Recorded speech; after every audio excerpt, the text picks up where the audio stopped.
Delta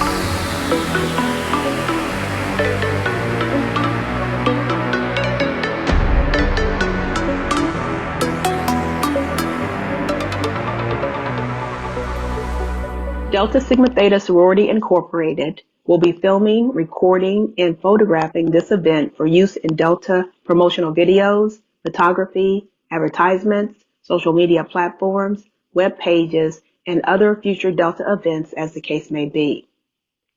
Via continued participation in and by continuing to remain logged into this event, hereby acknowledges that participant may be photographed, filmed, or otherwise recorded while on the premises of the event. Grants Delta, its successors, assigns, and licensees irrevocable consent to include participants' name, likeness, photographic image, mannerisms, and voice or other recording in the production or for exploitation for any purpose whatsoever in any and all media now known or hereafter devised throughout the universe in perpetuity without compensation and or credit. Represents, warrants, and agrees that Delta holds and shall forever hold all display, publication, and ownership rights, licenses, and privileges to any and all media, whether in law or in equity, which may be ascertained, registered, or in any way utilized with respect thereto, and waives, releases, and transfer, as the case may be, any and all such rights, whether in law or equity, as may be necessary or required to effectuate Delta's establishment of ownership.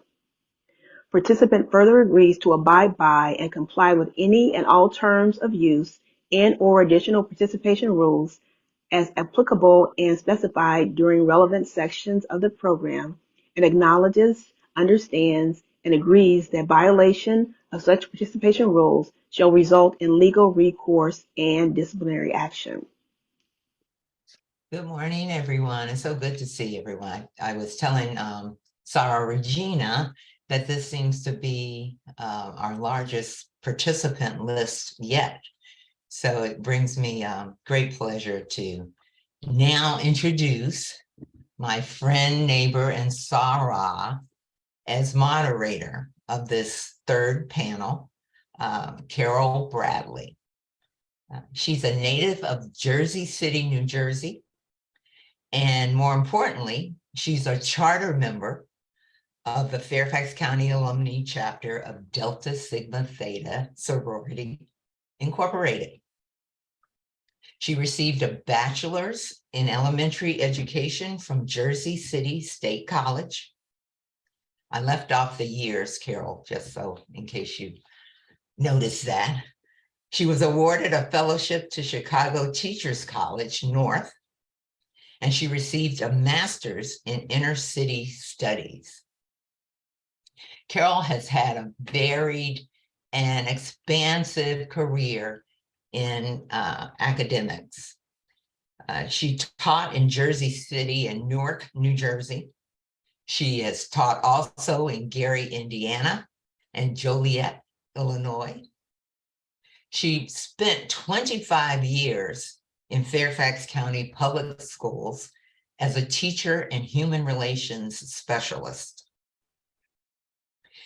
She was elementary school principal for 16 years, 9 years at Terrasset Elementary here in Reston. I had to give a plug for Terrasset. My grandson goes there. Before retiring in 2002. She's now a volunteer in the Reston-Herndon community with a focus on voter registration, particularly with the unhoused and the formerly incarcerated. I give you, ladies and gentlemen, Sarah Carol Bradley. Thank you, Linda, and thank you for, I guess we'd say you invited me to be the moderator. Yes. Linda and I were out one day and she was talking about this Sunshine program, and I got so excited. I said, this is what we need, you know, for our children, for our boys and their mothers and guardians. And the next thing I knew, I became the moderator of this panel. But I looked at the two former presentations or panels, and I was so impressed with the presenters and the kinds of questions that were being asked, I just was really elated, I guess, and excited about being involved. I need to commend my sorority for having the vision to do this, especially during these times when we're getting a lot of negative information. Our children are being negatively pursued and not encouraged. So we're stepping out there. And what's also important is that we're finding some talented Black males to be role models for us as the adults, and certainly for our children and for the mothers who are working so hard to provide for those children.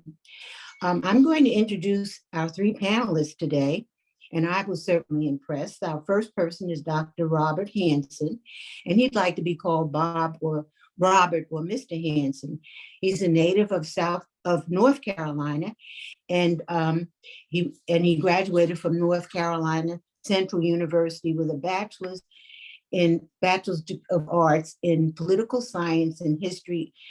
He received a master's from the University of Delaware in counseling, a master's degree from George Washington University in administration, and a doctorate from Argosy in educational leadership.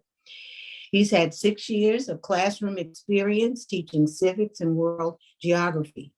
He served 10 years as a school counselor and the last 10 years as an administrator. His philosophy is to change the way Black and brown males are perceived. Mr. Hansen's goal is to work at the State Board of Education for diversity and inclusion, where he would have a greater influence. I think that's where we need to be with some of the things that are happening with our curriculums. It's nice to have you, Mr. Hansen. Next person we'd like to introduce is Caleb Wesley. And Caleb is from Woodbridge, Virginia, and a graduate of Northern Virginia Community College in May of 2017. And he has an associate's degree in music. Mr. Wesley furthered his education by graduating from Tuskegee University in May 2022 with a bachelor's degree in computer science. He participated in marching band at Tuskegee and is a member of Kappa Kappa Psi National Honorary Band Fraternity. After graduating, he accepted a role with Textron to become a cybersecurity engineer in their leadership development rotation program. He likes sports, music, traveling, and to try new things. It's great to have you, Caleb. I talked to him before that we went on and about all the things he's done in his short life. So he's certainly a role model for all of us. Irving Kelly is a compassionate licensed professional counselor, what we call an LPC, and the proprietor and founder of the Outpatient Clinical Counseling Center, PREP, providing resources to empower people. PrEP collaborates with individuals, families, institutions, and private or public organizations to assist children, adolescents, and adults in resolving life transitions, depression, anxiety, anger management, and relational conflicts. Irving began his academic career at Bowie State University, where he earned his undergraduate and graduate degrees in counseling psychology. He's currently enrolled at Hampton University's Doctor of Philosophy, or PhD, in Counseling Education and Supervision program, where he is pursuing a doctorate. A former classroom teacher, Irving is currently a program manager in the District of Columbia, where he oversees several federal grants supporting Title I students and creates counseling programs for at-risk students. So what a wealth of expertise do we have today? And with the counseling service, Mr. Kelly, you know, a lot of people are always looking for counsels, particularly at this post-pandemic time. So we count you all as resources, not just for today, but, you know, after. And thank you so much for being here. Okay, we're ready to start our panel now. And our first question, I guess we can, just decide how we want to answer those. Our first question is, how can education be the great equalizer for Black boys if there are still equity issues in our educational programs? And then part of that is, how can Black mothers advocate for their sons? And how can parents and guardians work with schools to dispel biases? Maybe we could take that as a combination, putting all those in as you each individually share. So how can we have education be supportive of our children? Who would like to start? Okay, Mr. Wallace, Mr. Kelly, I'm sorry. Oh, Okay. Mhm. oh, okay. I was just actually scratching my head, but no, it's fine. I can. Thank you. That's fine. So I'll speak from two different lenses. One is a licensed professional counselor, and the other as a former classroom teacher. In counseling, we speak about awareness and becoming aware of emotions, becoming aware of your thoughts and your behaviors. And that's similar to, I would say, the first step is becoming aware and acknowledge that there are still issues of equity in our educational programs that need to be addressed. And some of these disparities, they include access to resources, opportunities, and a quality education that can impact the academic achievement and success. Another crucial piece to this would be advocating, right? Advocate for policies and programs that aim to promote equity and inclusion in education. And what does advocating look like? Increased funding for schools in the underserved communities, implementing culturally responsive and inclusive curricula, and supporting programs that provide opportunities for academic growth. Furthermore, I would say parents, they can seek out community resources and support systems like mentoring programs, the church, the local community centers. And I believe that's the first step in addressing this issue that we are having with being equitable in education. And then I think the last piece would be a change in the mindset of our parents. So as a former classroom teacher, I was in the classroom for 7 years. Two things that I noticed or that I observed was, one, the priority of education. Is education a priority in the home? The second piece, and I'll give an example of that.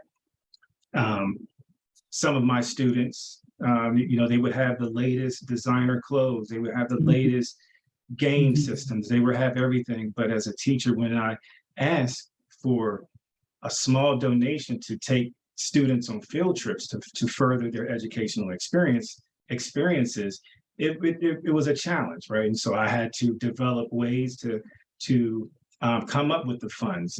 And so going back to what I said earlier, changing the mindset of education, valuing education, teaching our parents how to prioritize education. And then the second piece, I've noticed that school can be a trigger, a trigger that reminds parents that they may not have been successful during their academic journey. And so going through junior high school, and when I was teaching and mentoring at the high school level, it triggered them, and they didn't feel like they could understand, right? Could come in and be a successful parent that had, I guess, a skill set that they would understand the information that I was providing, right? Because they had challenging times during their academic career. So, and as a teacher, I had to create a safe space so that they could come in. So, yeah, those would be my recommendations to address that question of equity. Okay, Robert? Okay, what I would say is this, I know there are times we may not have the access and resources to everything that we want for our school building. But being a building leader, I have to work from within. And what I mean by that is, when it comes to parents, providing them a resource like who can you reach out to? Because a lot of times people do not know. You can't ask what you do not know. So it's my job to say, hey, there are resources support that we can look into. It may not be through county or national or federal level, but I work within my building. So what I started to do was to help to dispel some of the myths about our young boys and what's happening at home. I need you involved in PTA, academic night. Come in and volunteer to be in the classroom, not just coming on sports days. Because the number one question I receive from a lot of my parents, well, mothers is, my son wants to play basketball or football. Awesome, perfect. We want them to be involved. We have a number of athletics in this building. That's not the end all be all. Let's get them involved in all things. Plenty of sports and clubs. So I need to see you here, not just at a game. I need you to volunteer at times. I need you to come when we have awards night. I need you to be involved in the PTA. You have a voice to speak on things. So let's do it all, not be limited to one category. As far as my young males, what I did, I recruit more males now as teachers. When I first got into that building, there's probably 3 male teachers, and now we're like at 35. What? Within the last, I would say last 3 years. And it's not anything towards female teachers, but I wanted my young males to see the value of education. Because a lot of time the myth is men should be they should be the breadwinners, they should be making money. And I understand that piece, that teaching doesn't pay enough. But at the same time, there's value in having a male figure in front of me, because there should not be a young male who go through education and not have someone they have seen in the classroom that looks like them or that represents them. So by having more males in the building, there are times now that they can go out and participate in activities with, that they are coaching, that they can say, hey, I'm here for you. Anytime throughout the day, you can go out to anyone, we're here to be your voice. As I tell the students all the time, as we get on your case, my job is also to correct teachers. So when there's a problem, let us know. So we have men, like I said, they have to walk through the building. They do check-ins with our young males throughout the day. Well, at least once or twice a week. How you doing? What's going on? How's your grades coming? So that's been like my main thing there, is seeing men in general as educators, but also we're here to be a voice for you. We have those serious conversations about what I think we forget as parents: hygiene. A lot of young boys come to school, and the number one thing I get from our young males is, I'm wearing my mom's deodorant. Why are you wearing your mom's deodorant? I think sometimes, we see these things like, oh, no. This is the impact that certain deodorants may have on your body. You need to know the chemicals in certain deodorants, how we brush our hair. So the image that we portray, like, there's more to this. I know we want you to look clean and neat and everything, but at the same time, know the impact of your body, the hygiene, how you carry yourself, how we respond in certain situations. So that's just been as I started a mentoring program within my building. And then with our mom, just talking about, say, hey, I get that you want to protect your sons, and I get a lot of that piece, but at the same time, when they go out into the real world, what you provided to them of being safety, and I'm going to provide every excuse to make sure I have my son, there's some accountability and responsibility there. Young boys need to see that outside the home, if I'm in trouble, mom can't always save me. I need to know how to handle and deal with certain situations that I'm in. And the message is that if I see something, let me think about this, just responding. We try to pull more moms in on a more consistent basis, even dads, but in general, having a community, having a partnership with the school, knowing that we are here, but at the same time, there are resources here. And if you don't know, we have those resources in the building to provide for you. Okay, thank you. It sounds like a partnership is really important, that the school is an open facility for, a safe place for parents and students. And we're going to all work together to make these things happen. Yeah, with And I our think- with our young males, it's hard for them to speak about emotions. We were all taught young boys should be seen. I don't want to see you crying. Tough it up. It'll be okay. Mhm, But I think we're in a day and age now where they really have to express themselves. mhm, And a lot of times expression doesn't mean I'm going to take your side because I want you to feel better. Expression is like, I want you to express what you're saying, whether it's good or bad. Now let's talk through the situation and see what we can do to work through the situation. mhm, mhm. Know that there are consequences, but at the same time, where we can move from counseling to restorative practices, and from restorative practices, looking at this is reality and this is where we are. Okay. Caleb, you've just left school, not left, but you're a young person. Do you remember any ways that the school involved your parents or help them to to see that education was important for you and kind of work together? Yeah, some of the things that I noticed when I was in school not too long ago, especially community college, that was probably like my first interaction really with male figures in the educational system. Mhm, To that point. And it was that exposure that I needed, I can say personally. And I seen it, kind of like transcend among all the other males as well. It provided a safe place for us, to get answers that we, couldn't get at home. Like for me, I had a single mother, so for me, like I was, relying on these male figures, at some point, they were teaching me things that I didn't have growing up, but it definitely helped me, navigate my educational system a lot more, especially when I left to go be 13 hours away from home. If I didn't have that prep before I had left, I don't know really how that whole experience would have went, being in the middle of nowhere in Alabama, mhm. Okay. The other question is Black mothers and advocating for their sons. I think we as community people need to advocate for staff people who are sensitive to our children, who are, who care about our kids. And that usually it means we have to hire more Black African-American teachers. However, the first thing is that, like you said, school doesn't pay enough to hire them. But then we have to be citizens and advocate. What can we do to recruit these people and provide a decent income for them so that they'll come to our schools and that our children will benefit from that. Okay. Let's see, anything about parents and guardians working with the school to dispel biases? Anything? I think you kind of covered that as far as getting them involved. And, a lot of times as parents, we say, we're too busy, we're working.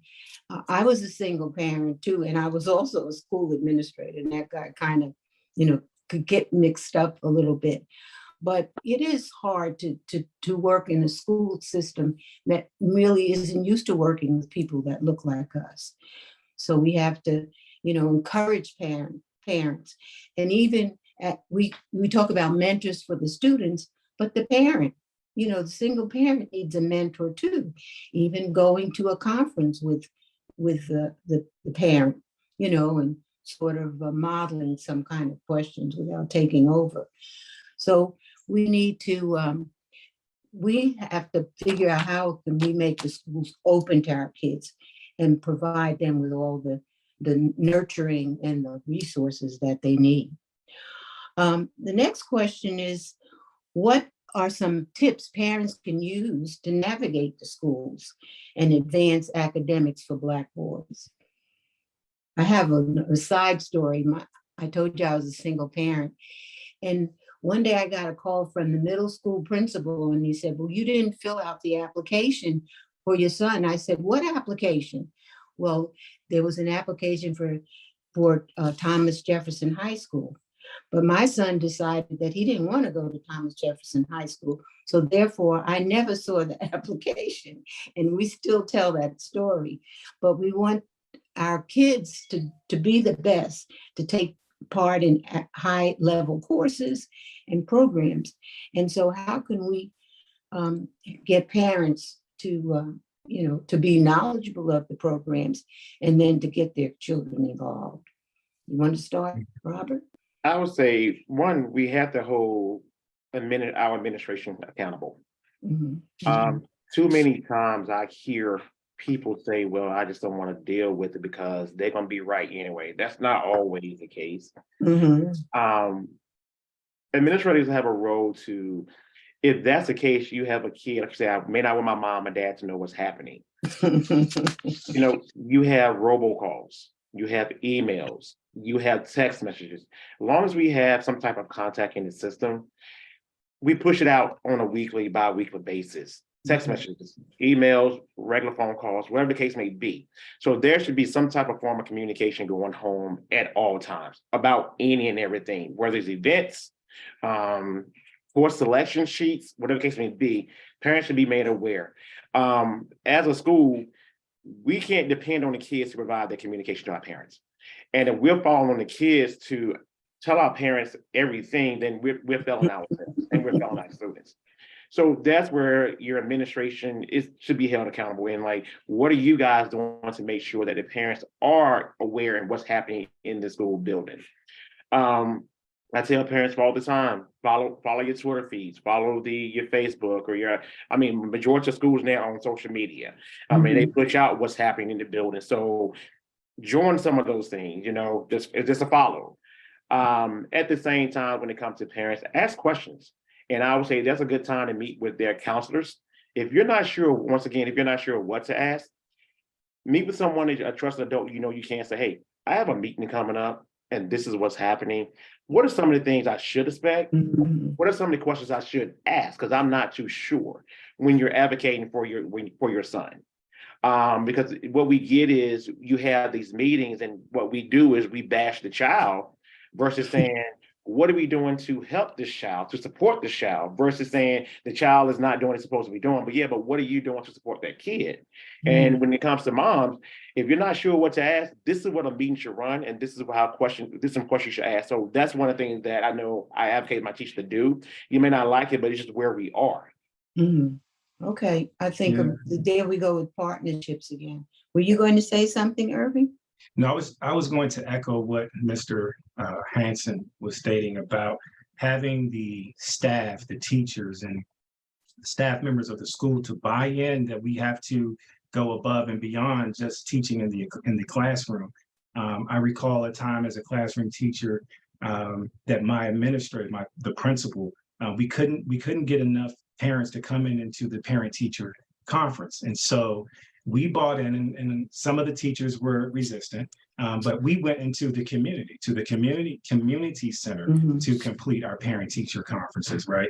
We called the parents and asked, hey, can we come to your place of residence? So if it's in apartments, we go to their apartment and complete the parent-teacher conferences. So I totally agree with Mr. Hanson about going above and beyond. Now, teachers, I had kids, I had a family, I had all of these other things, and it was challenging. However, it paid off because we had parents that were committed now, right? We stepped out into their space and we need the parents to be a part of their child's education. So the building of relationships, teaching parents how to advocate for their child, right? Connecting or showing the parents, this is going above and beyond just teaching in the classroom, showing some parents, how do we connect and create support groups within each other to help, advocate, right? And then staying informed about advanced academic programs that are available.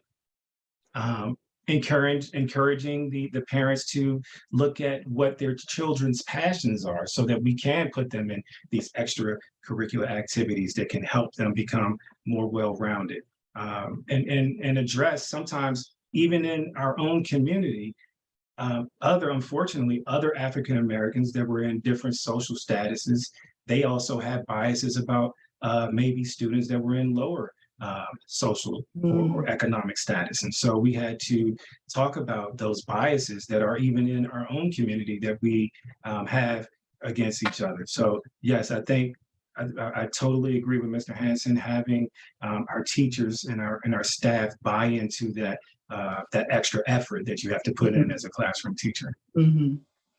Okay, that's really interesting because we're still talking about it's not a one-way street. You know, it's not school doing everything or the parent, but it's coming together. Now, as a single parent, one might say, well, I don't have time to go up to that school. I don't, But it's you know, okay. I got my job and I have this and that. But still, we just have to make time. And I think this is how this committee, this Sunshine Committee, we can be, I guess, advocates for our kids, advocates for parents, resources for parents who have questions about how do I get involved? You know, we could even do a role-playing parent conference, you know, with somebody who wants to have a successful conference about their child. So it's on us too. It's on our community. You know, we talk about the village, you know, we're part of the village. And we have to do all we can to save our children. We have to have buy-in from our children. Yeah, right. If Mhm. our young males are not, if they are not sold in what we're providing, no matter what you do, we're just throwing things at a wall. Mhm. Our young males need to know there's a buy-in, and they also know how does it benefit them. Because if there's no benefit in you, what you're providing for me, how does it help me in long run? There's no buy-in. Yeah. And a lot of times that message is missed when we're talking to a lot of our young males. Right. Okay. Now, did we lose Caleb on this? I don't see him. Caleb, are you there? Yeah, he's joining again. It looks like he probably lost connection. Okay. All right. See what he says. Well,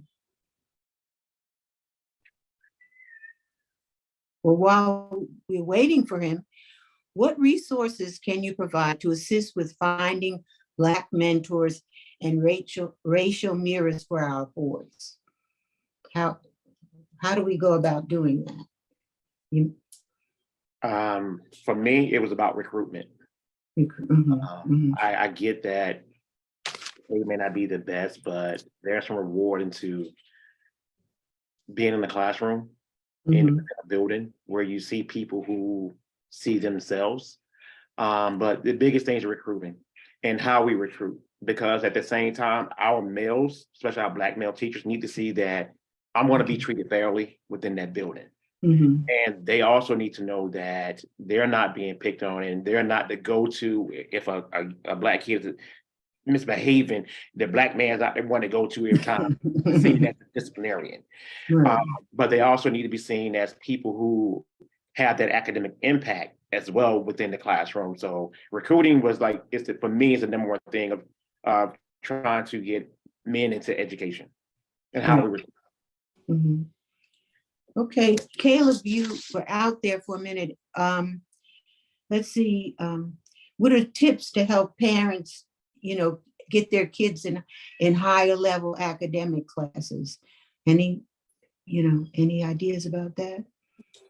Yeah, it was something. What I had was something definitely to echo as well what Dr. Hanson said. When I was in community college, I had a strong core of Black leaders there, but one thing that they did in particular that really helped my mom get involved with things and advocate for me and things, me doing things educational wise, was they gave me an email, like I had my school email, but as well, whatever went to me went to my mom. So all the events that I got emails for that I wouldn't necessarily tell my mom about. They would also send the emails in to my mom as well. So they came to me, they came to her. So, you know, she would encourage me to go to things, you know, someday I may not be feeling. She was like, oh, maybe you should go to this. Maybe you should try it. I don't know. She was like, no, I think you should. And, you know, I ended up doing some things that I wouldn't necessarily go to, but that I ended up enjoying them, you know. So I think that's the good thing. Yeah. We have to help not have a separation between parents and kids.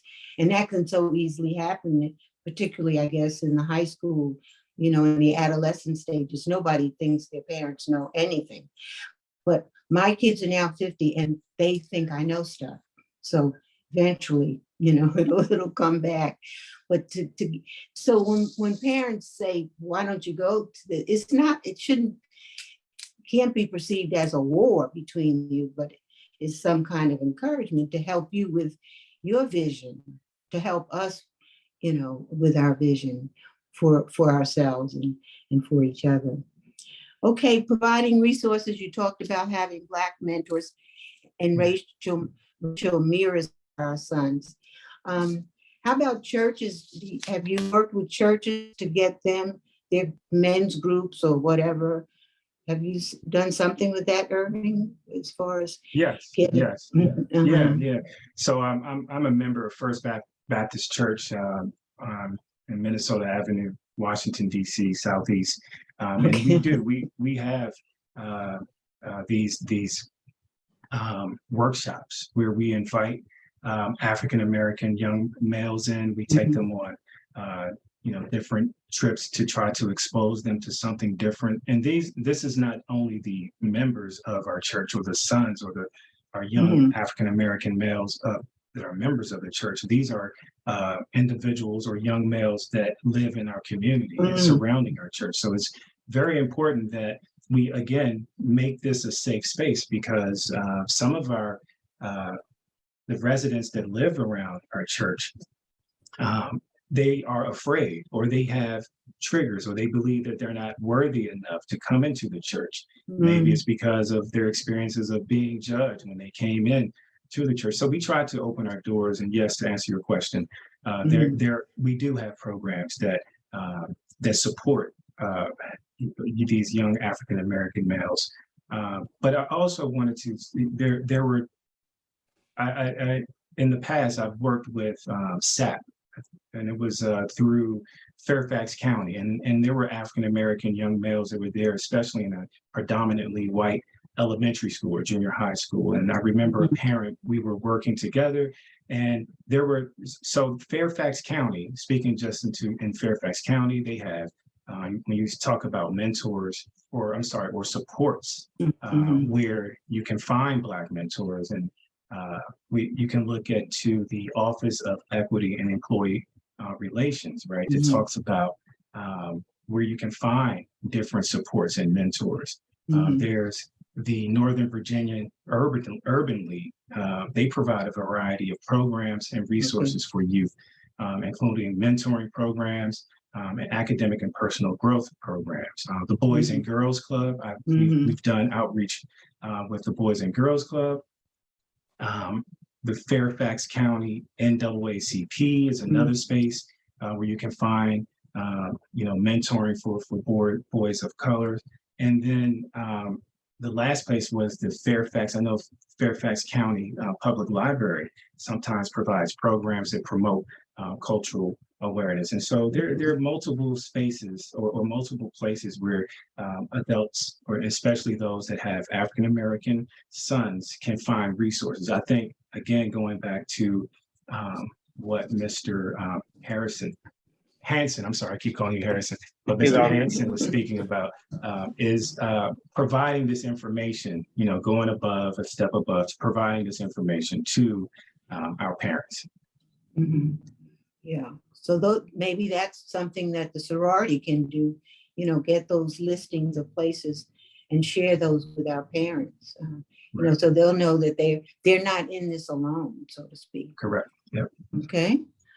How do we nurture a culture to thrive within our community of Black and African-American boys when our society and systems exemplify outweighing adversities and promote living beneath one's true potential?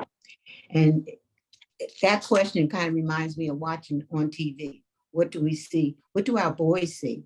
Like they saw this week, a young man going to pick up his little brothers, and he was shot in the head by the neighbor. There's a perception that Black men, Black boys are dangerous.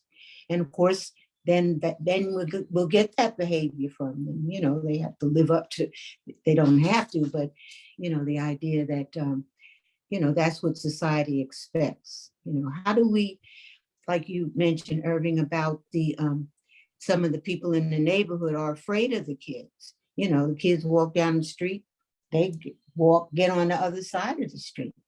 Or, you know, the whole thing about an elevator, a Black man gets in the elevator and everybody else gets off because they're so afraid. And you three as Black men, I mean, how do you, you know, what are your feelings? How do we change this? Yeah, yeah. I mean, unfortunately, I've adopted some of those fears as well. I'm a native Washingtonian. I grew up in Southeast Washington, D.C., where for some reason, Southeast, the entire quadrant of Southeast gets this bad reputation that is very, very dangerous. But people don't know that, you know, the capital sits in part of Southeast. There's Hillcrest Heights in Southeast. And so I think society has been programmed from the things that we see on TV, in our music, to have this descriptor of how African males behave and where these fears are aligned to. Moving out to Springfield was a challenge as an African American male. Growing up in DC, we never came to Virginia, but my wife was from here. And when I came to live in Fairfax County, I was stopped multiple times because I still had DC tags. I fit a certain profile, just being Black, driving in an area that where no Black men or, you know, Black families were not there. And so to talk about how do we, you know, how do we get around some of these challenges with biases? I think first is, you know, holding our community accountable at times, right? And there are a number of things, but the one that I focus on the most is sometimes the music that our kids are listening to. I have a high schooler, I have a young adult, and then I have an older adult child, and I also have a young elementary school child. But when I listen to some of the music, it's death music, right? I didn't know that now they're calling it a death culture. Music that's played on, you know, during times when we're taking kids to school or in the afternoon when we're picking them up on primetime radio, you have rap songs that are speaking about killing and being proud about killing your grandmother, killing your mom, and so unfortunately, when other cultures listen to this, and then we may look like what the music is saying, that becomes an issue. And so I think we need to look at sometimes holding our community accountable for some of the things that we do. Now, is it right? I don't think it's right. But that's a first step. I also believe in building a strong, and that goes under building a strong sense of community, right? Also promoting cultural awareness and pride. Sometimes a lot of our African-American boys, they don't know about our heritage, right? Celebrating our holidays and our traditions, highlighting the achievements of our Black leaders and influencers, right? That can help us look past, you know, the norm of some of our kids who do not have households with parents or a parent that's showing them something different.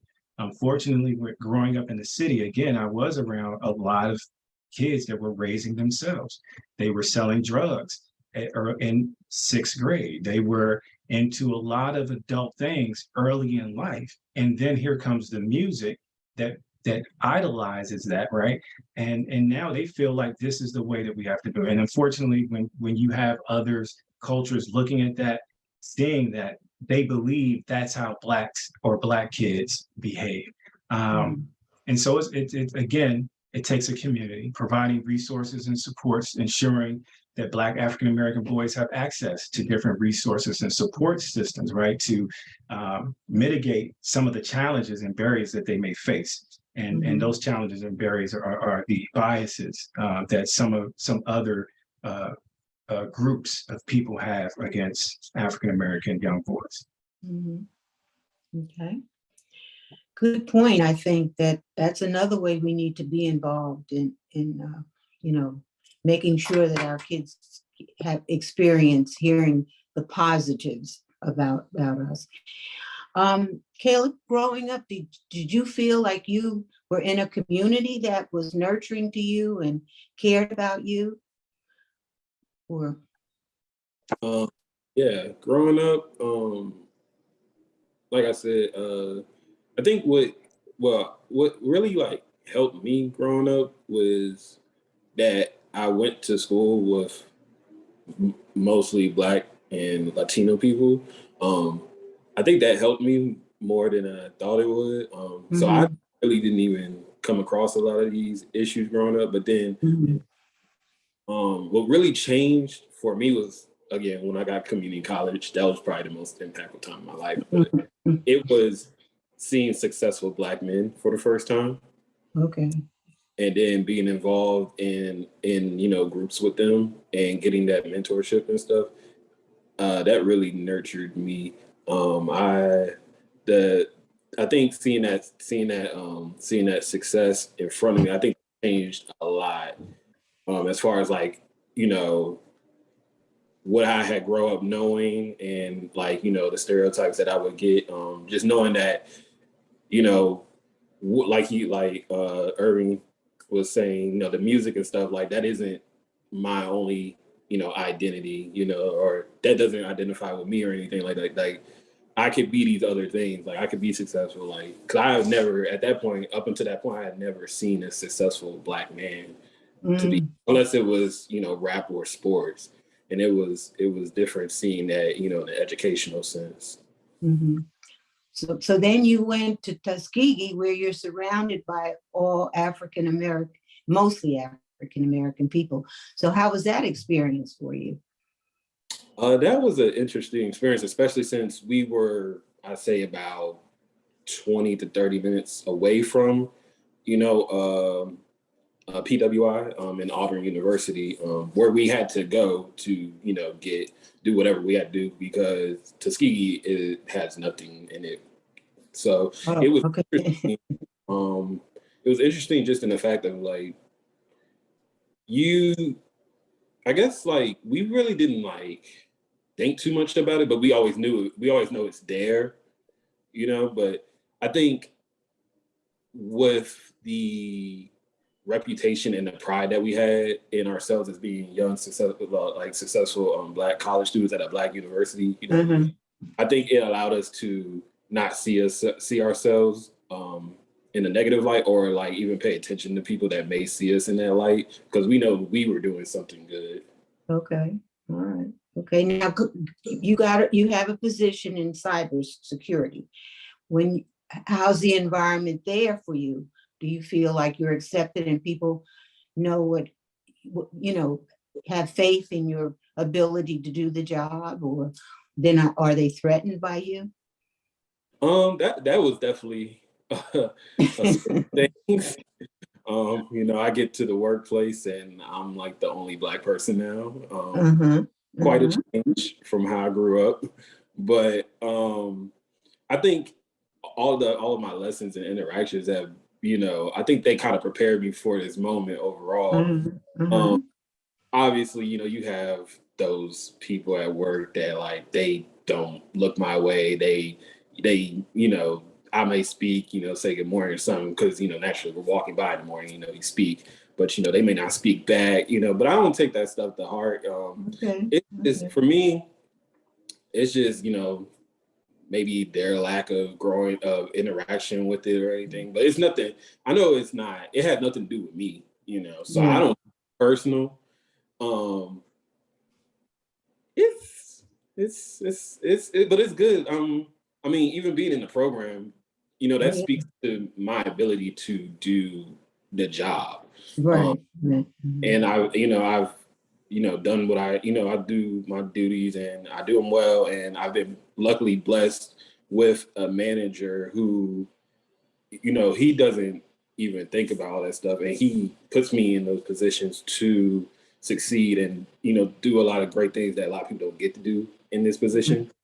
So it's just been a blessing. And yeah. I hope I didn't put you on the spot, but I think it's really good to see somebody is living the dream that we have for our children, you know, our young people, that you've navigated all those different places and you understand what your environment is, but you just keep working through it. And that, so now you have to mentor some young people, you know, or be a guide, you know, so they'll be encouraged by you and your experience. Yeah, Okay. and something that I tried to do is what I did. So I tried to go to as many career fairs as I can, you know, Uh-huh. that's and know that it will pay off, because that's how I got here, seeing Yeah, it. right. And I Right. knew I could achieve it once I saw it. Yeah, yeah. Well, good. Well, thanks for sharing that. Robert, did you have anything else to add about the views of our, you know, the perception of Black males? And I think, you know, you're really positive in bringing them into the school so other people, you know, to come to your staff, so other people can see that we are very competent and we're more than competent, you know, and we can be role models. So, well, Only I'll add is I think, well, with our young males is, how do you see yourself, mm-hmm, and how do you want others to see you? mm-hmm, What is your sense of worth? How do you value yourself, and what comes out of your mouth? Because when I don't see anything but, or have a sense of pride of who I am and what I want to do and my culture, my background, that beginning, it can open a lot of doors for our young males once they start to see the value in any of that and how they see themselves. yeah. Mhm. So having them, what I like to do is I like for young males to tell their story, Mhm. and whether it's good or bad. And a lot of times we may not want to hear it because they're at the blame game. They're blaming Mhm. others, and that's okay. We want them to tell their story. We want to know what they're experiencing. And if there's others that they're blaming, I'm okay with that too. But we're going to circle back around to now, what are we going to do? What are you going to do now that we have expressed through this? How are we going to work through the situation? But Mhm. knowing who you are and how people see you, started from there. But at the end of the day, I will say this, and I agree with Irvin when he said this. Sometimes in our own community, we bash our own, Mhm. and Mhm. how we refer and we speak to others and how we refer to others, whether it's the N or anything like that, which I do not condone or allow in my building. Mhm. We take it as, well, that's how they act, but you don't have to be a part of that system of Mhm. the same verbiage that everyone else is using. You can change up that language at the same time. Mhm. But there's some work that, I mean, we all know that there's work. Even with my son, I would say this. He had the chance to go to Howard. He chose Penn State because of how they treated him at Howard. Mhm. So the recruitment, the orientation, it was disappointing to him because both his mom and I both went to HBCUs, and that's what he wanted to do. Mhm. And what the whole process was disappointing. I didn't say anything. I'm like, I wanted him to learn and see for himself. But he ended up doing a PWI over HBCU because of what was happening and how they treated him and what he saw. So there are some things that we can improve in ourselves if we're gonna want our young ones to follow up and to do things and to be better as adults. Mhm. Great. Okay, I think we're coming near the close of our program before the question and answer time. But I want to thank our panel. I learned so much. And I think you all just put it out there. We have so much work to do. But I think the sorority is committed to doing that. And we want to support you as Black males as you do what you do every day. And to have a counseling service. Are you really busy at the counseling service? You know, they're saying our kids are suffering so much. Yeah. Yeah, it's hard to get appointments these days, but we know you're there.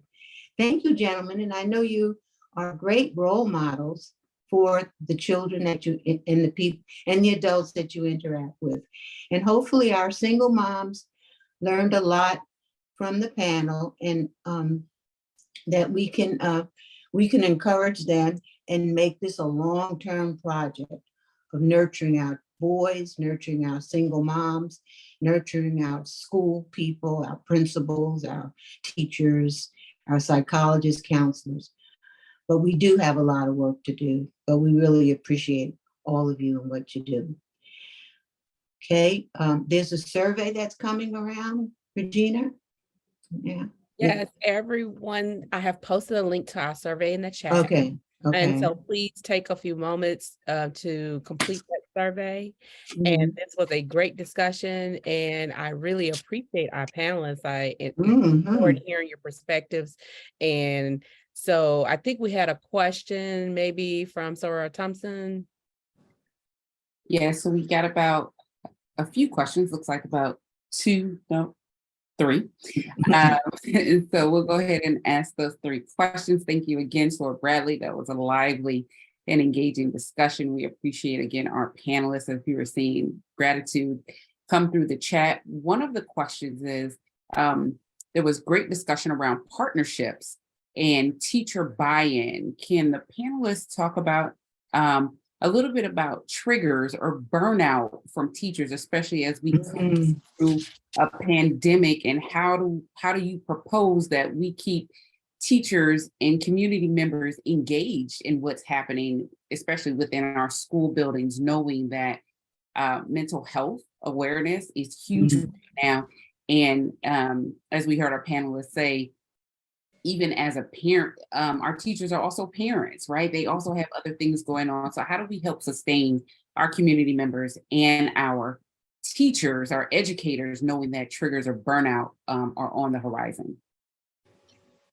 I would say that once again, at times administration is up to them. They're the leaders in the building.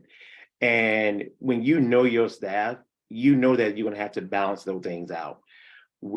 There are some things that you do within the building. Okay, if we're stressing out over a lot of things, and we do have personal and within the building, bring the staff together, volleyball games, kickball games, outings, come up with different awards to make them feel value within the building, recognize them rather than once a year during Teacher Appreciation Week. Send out monthly notes of appreciation so that they know that we do feel value here. And there are times when you can say, hey, you know what? I know we have teacher work days coming up versus a teacher work day and you just working on grades. Why not take 2 of those hours on your own time and do what you need to do? But recognizing who they are and what they do for that building. And so it's once again, it goes back to administration and bouncing out, making them feel valued, making them feel comfortable, appreciating them. Any kind of gesture works. And I know we do a lot of things in our building with Valentine's Day, St. Patrick's Day. So it's like any little treats in their boxes. So helping them see that it's okay. I'd rather be at work sometimes rather than being at home. Yeah, and I would say just again, Mr. Hanson, that's I think what you said was definitely I would have considered you a great principal, because my principal had similar ways to acknowledge our over and beyond efforts, and she definitely did what you said. And then she would also, as a teacher or former teacher, when you have to be on duty at lunch or early morning duty, I mean, that's the time when you're like, wow, I've just been in the classroom for the first part of the morning, and now I have to go do lunchroom duty. And so what she would do is find another staff member, or she would take our space and oversee our duty during lunchtime. And so that was a big relief. I know it sounds a little something small, but to teachers, that was a big relief that we don't have to do duty. And so, yes, I just think recognizing through those types of efforts definitely made me and other teachers feel appreciated. Yeah, we don't allow teachers to do lunch duty or bus duty in our building. Administrators, the admin team has to be in the cafeteria. They have to do the duty. So it takes less things off their plate. But at the same time, we need to be visible in the building just in general. If there are no more thoughts on that question, again, as we think about this notion of the environment and our social construct and who we work with. We hear Mr. Hanson talking about who he is aiming to recruit and sustain. When you're working in a predominantly white environment, and we heard Mr. Caleb indicate this as well, what is the responsibility that we are looking to make sure that there is buy-in and that we are hiring, and particularly we're going back to give internships to young males of color, respectively, to make sure that, again, we heard Mr. Caleb talk about, he didn't really see these things until he got to junior college. So how do we make sure that we're creating an environment or a structure where these roles, this notion of success becomes apparent at a very early age, starting in pre-K, even before you really get to this K-12 population?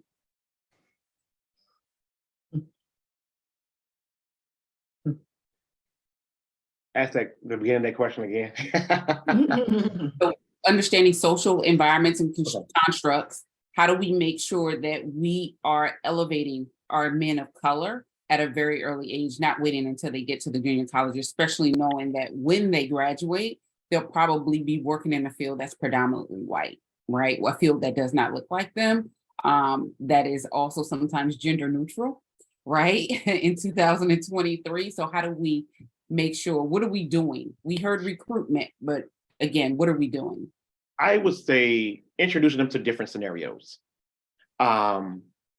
Talking about what's happening in the real world. And not trying to hide them. And I know a lot of times we don't want our kids to see everything, we want to protect them, but not hiding them from the real world. So here's a situation that you may be in. How would you work with this situation? At the same time where they can see what's happening in the real world and how can I work through these things, knowing that no matter where you go, you have opportunity to come back. We're always going to be a voice. You always have our community. You always have our information to reach out anytime you can. But also, if they're moving from school to school, someone in your building should be reaching out to the next school saying, hey, I have a young man coming to this building. This is who he is. This is what he likes. This is what he doesn't like. That now they're coming in, that they have another support system at the beginning. Whether they're going into high school with the same thing and into school, helping kids research colleges or jobs, the military. What do you think? What is your best fit for you? Not just having them do it on their own and say, hey, this is just what I want to do. But in doing that, do you see the benefits of it? How do you see yourself in that role, or what do you want to do in life? Because we give them the tools all day long. And I think we all can agree on that. But what are we doing with those tools? How are we using those tools? Because I can have something at my front door, doesn't mean I'm going to use it. How does the benefit make it? It goes back to the buy-in, but making sure that they know that the support is going to be here or wherever they may go. Yeah, just to add to that, I'm not sure if you were speaking on how to recruit young African-American males to go into the field of education or to go into the classroom. Something that I heard a lot, it was only 2 of us in the school, 2 Black males that were teaching at the elementary school level.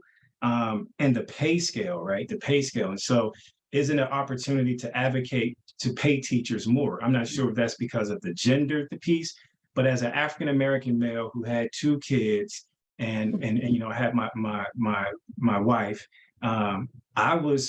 I was expected to have the higher income. And sometimes just, the teaching position doesn't pay enough for you to be the head of the household, to make sure that you can take care of the rent, take care of all of the other things. And so I don't know if we need to look at maybe, paying teachers more. I know in some areas, especially in DC, they get paid. I know some teachers that are making 6 figures, right?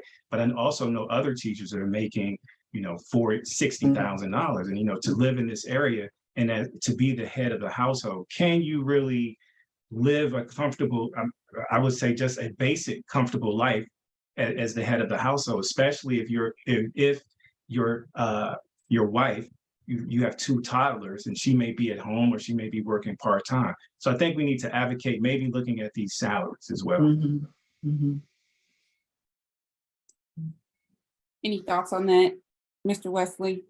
How do we begin to engage young men at an earlier age?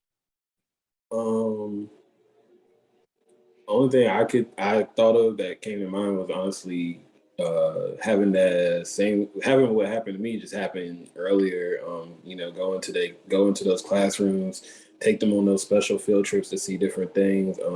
I know for me, something that was very impactful was, just taking a field trip to a HBCU for a day. And that was like my first time on the campus. And I was, oh, there's colleges that have only Black people. I was like, oh, this is really cool.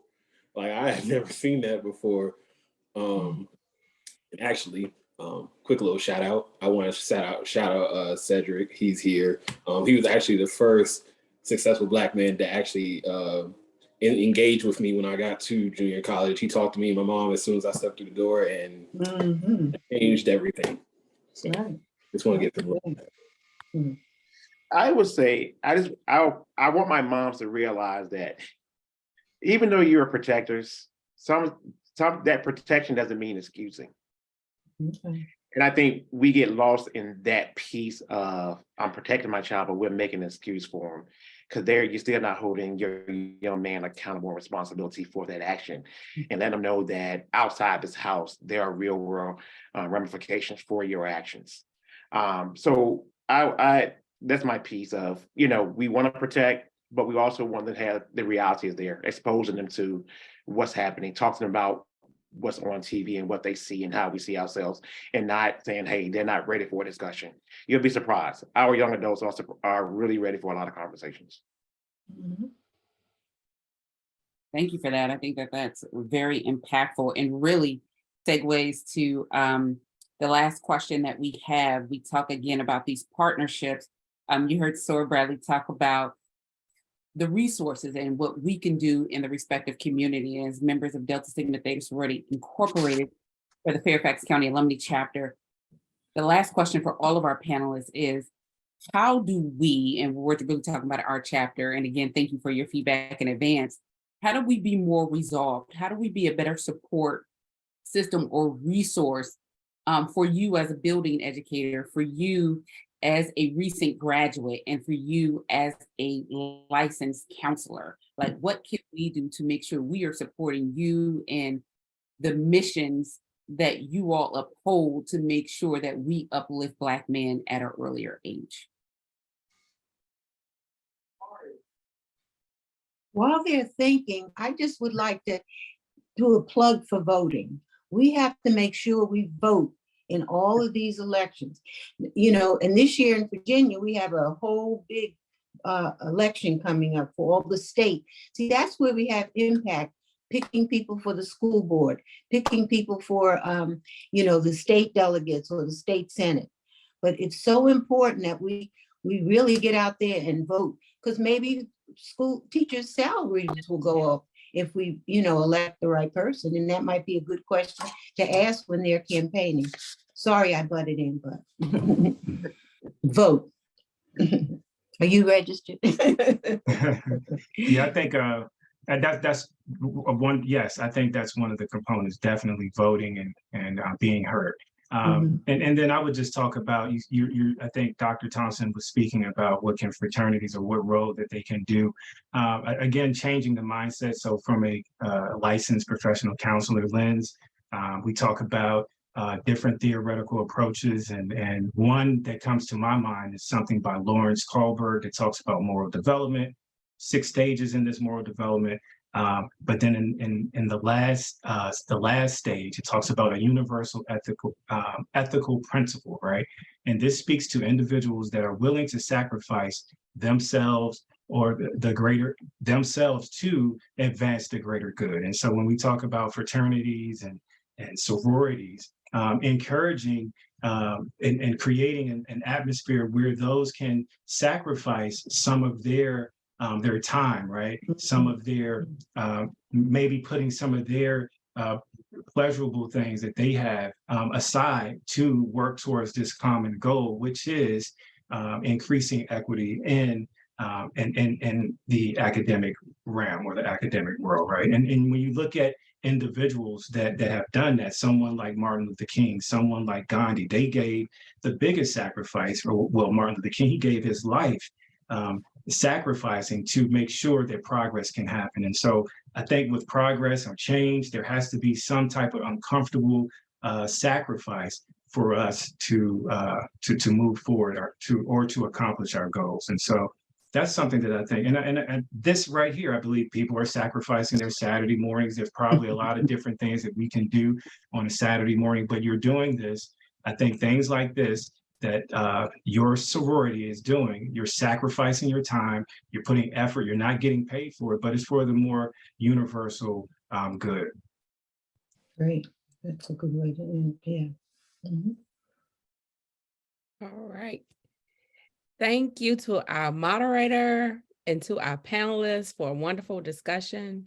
And I agree with that last comment that we can do more, and we are trying to do more. And hopefully fraternities are on the same effort level that we are trying to put out there to support you all in the educational realm. So we will end the session today and have a wonderful Saturday. I think the weather's probably not as great as it was yesterday, but take some time to enjoy the weather. Thank you. Have a good weekend. Thank you. Great panel. Thank you.